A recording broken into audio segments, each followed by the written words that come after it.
Bonjour les amis, que fait-on au mois d'octobre dans un potager? Eh bien, il y a encore beaucoup de choses à faire. Il y a toujours de la cueillette. Vous voyez ici, je suis en train de ramasser des concombres à confire.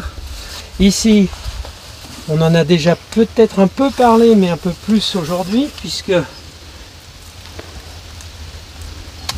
j'ai mis des gants pour l'occasion, parce que ça s'appelle des morels de Balbis. Morels de Balbis, ou de Balbi, pardon.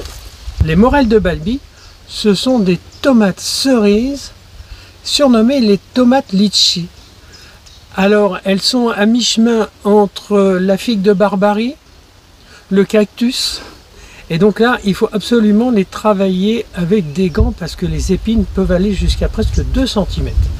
C'est très intéressant comme culture, ça fait du buisson, ça vit tout seul. C'est susceptible, puisque ça fait partie de la même famille que les pommes de terre et les aubergines, ça craint les dorifores. Et puis ben voilà, sinon c'est une petite merveille. Elle est délicieuse, elle est délicate, elle est sucrée, on peut en faire des petites confitures. Et sa floraison arrive à partir du mois d'août et la cueillette se fait dans la deuxième partie de septembre et jusqu'au début, voire la mi-octobre si la température est douce. Vous voyez, on est en pleine période de récolte.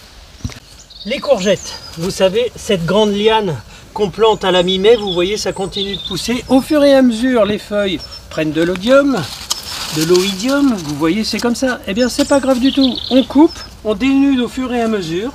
Et puis, bah, la plante continue de progresser. Vous la voyez ici. Ça, c'est un plant de niçoise qui est planté ici. Il a 1 mètre de surface pour lui tout seul. Et puis, elle se promène. Et vous voyez, il y a encore des fleurs, il y a des petits fruits qui arrivent. Tant qu'il ne va pas geler, ça va continuer de pousser. Voilà, ça c'est pour les courgettes. Les potimarrons, pour savoir s'ils sont prêts à être ramassés, il suffit de tâter la queue. Si elle est bien sèche, bien dure, eh bien vous pouvez couper votre potimarron et le ramasser. C'est pareil pour la butternut. Vous voyez, on a quelques petits spécimens ici. C'est une belle année pour les courgettes et pour les courges en général. On a une jolie réussite, vous voyez, c'est fabuleux. On a mangé avec... combien on a fait de plants? Attends, j'en ai fait 6. Nous avons planté 6 courgettes longues vertes, 3 jaunes et une niçoise. On est déjà à plus de 110 kg de courgettes. C'est une année où on s'est un peu fait déborder. L'année dernière, on était largement en deçà. Cette année, c'est une année où les courgettes sont à l'honneur. Vous voyez, ça c'est les haricots espagnols, et bien ils sont repartis en fleurs, c'est étonnant. Il n'y aura pas de récolte hein, bien évidemment, mais c'est parce que le temps est au doux, et ben il y avait encore quelques petites plantes qui marchent, qui fonctionnent, qui poussent. Eh bien ils ont décidé de nous faire des fleurs, c'est pas grave, on va les laisser comme ça. Et puis on finit de ramasser nos haricots, on les fait sécher pendant quelques jours, après on les écosse. Et bien évidemment, à partir de ce moment-là, je laisse la place à Sandrine pour toutes les conserves et pour toute la cuisine. C'est normal, c'est comme ça qu'on fonctionne chez nous.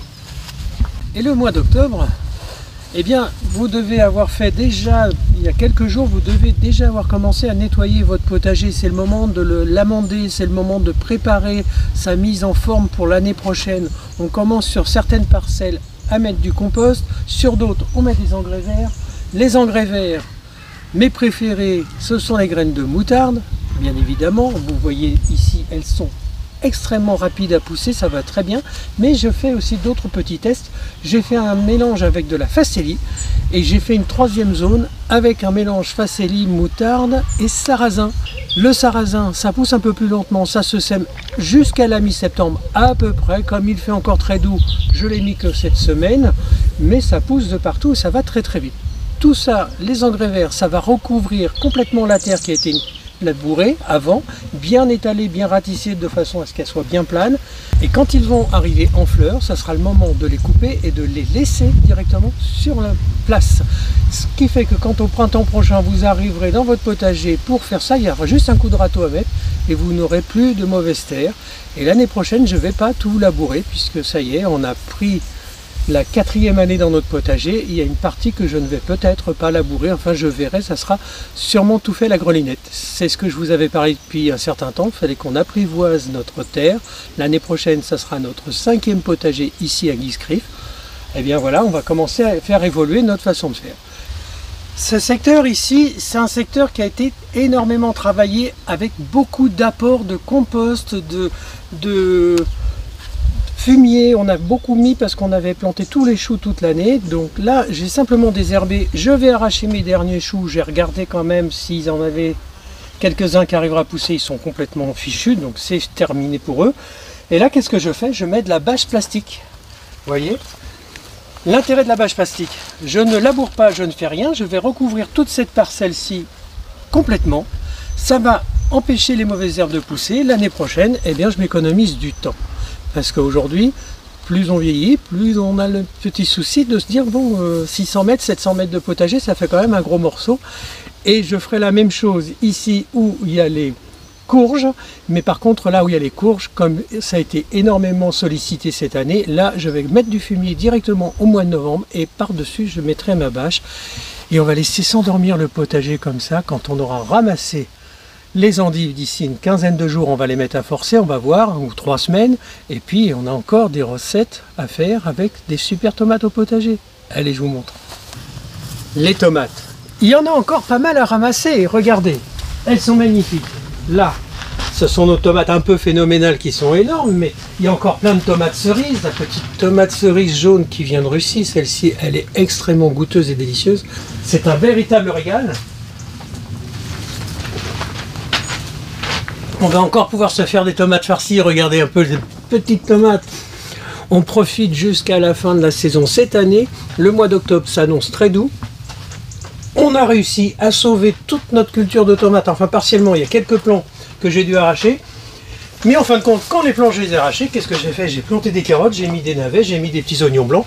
Là, je vais nettoyer, éclaircir, et d'ici 1 mois et demi, on va commencer à manger encore des navets. Et oui, et on mettre au congélateur pour l'hiver. Rappelez-vous, je vous ai dit il y a quelques jours ou quelques semaines de faire du persil. Eh bien, c'est le moment de les déplacer, de les rempoter. Hop. Vous voyez, je mets un petit peu de terreau en dessous et je mets directement la motte dans mon pot. Et ça, eh bien, ça va se rapprocher de la maison pour notre jardinière préférée et notre cuisinière adorée. Hein? Les artichauts. Vous avez remarqué, cette année, on a fait un record d'artichauts en début de saison et est arrivé le mois de juillet et les artichauts étaient devenus tout jaunes comme ça avec des taches noires, très certainement la bactériose. Ils ont pourri sur place. Je les ai rabattus complètement en me disant, bon, bah, faudra que je recommence complètement ma culture d'artichauts. Eh bien non, eh ben, ils ont décidé de ressurgir et d'arriver, vous voyez. Donc là, ça va être la période pour faire des œilletons pour des nouveaux plants pour l'année prochaine, qu'on plantera. Ça va être le moment de bien désherber autour des plants, de rapporter de la terre et de mettre de la paille avant les grands gels, parce que l'artichaut craint le gel. Si vous avez des blettes qui sont comme moi, là en ce moment, c'est le garde-manger pour les limaces et pour les escargots. Je vais rabattre tout, je vais sauver un peu les cardes qui sont encore à manger, et puis je vais pailler et je vais laisser passer l'hiver comme ça, parce qu'elles vont repousser l'année prochaine. Mais j'en ai planté des nouveaux plants de l'autre côté du potager en prévision du printemps prochain pour être en avance sur ceci. Et puis bah là, ici, ce sont les céleris. On va les arracher parce qu'ils ne se sont pas plu ici. On va retirer toutes les salades, puisque j'ai replanté toutes mes salades d'hiver. Ici, c'est encore de la grosse blonde paresseuse que j'affectionne particulièrement. Et puis après, bah, toute cette partie-là va être bâchée, tout propre. Ça va être tout bon pour l'hiver. Et puis beaucoup moins de travail. Et puis bah, on a aussi les poivrons qui continuent de mûrir, les piments qui arrivent. On a implanté de la mâche, on va récupérer les betteraves rouges pour en faire des conserves. Oui, la betterave rouge se fait aussi en conserve et c'est un produit qui se conserve extrêmement bien. C'est très intéressant de faire ça. Et puis bah, après, vous voyez, pour l'instant, ça continue de fleurir, ça continue de vivre comme si c'était un peu l'été. Ça va s'arrêter brutalement parce qu'à un moment ou un autre, on va arriver à une période de gel. Alors attention, à la mi-octobre, on est susceptible d'avoir les premiers coups de gel. Les poireaux, bah, il va falloir les rebuter un petit coup pour qu'ils aient des fûts plus blancs. Et puis bah, vous voyez, le mois d'octobre, on ne chôme pas, il y a du boulot tous les jours. On a retiré les concombres, c'était la fin de saison. Mais par contre, vous voyez, j'ai laissé les pieds de melon. Ils ont eu la gentillesse de me faire 2 petits plants. Donc ce sont les derniers de l'année, ça y est, ils arrivent à maturité, on va pouvoir les manger, on va pas les laisser traîner trop longtemps, parce que c'est vraiment la fin de saison. Et puis bah, pareil pour les concombres à confire, ça tire sur sa fin. Et puis là, vous avez tous les poivrons qui continuent de mûrir, ils sont magnifiques, on va aussi se régaler. Et un petit conseil, parce que les jours se rafraîchissent. Vous savez que d'ici quelques jours, il va y avoir des températures qui vont descendre vers les 5 degrés en pleine nuit. Un coup de vent avec une température à 5 degrés, c'est comme un petit coup de gel, donc attention. Eh bien, qu'est-ce qu'il faut faire à partir de maintenant, là, dès qu'il va y avoir des annonces de nuit assez fraîches, eh bien, on ferme nos serres, et comme ça, ça va finir de mûrir. Et par contre, il faut les ouvrir toute la journée, parce que les tomates, si vous les laissez dans une étuve, c'est le mildiou qui va apparaître, ou alors elles vont pourrir sur place. Je vous laisse avec tout ce petit travail à faire pour le mois d'octobre. Vous voyez, on n'a pas fini et je pense que le mois de novembre vous réservera encore des surprises. Allez, je vous embrasse très fort et à la semaine prochaine.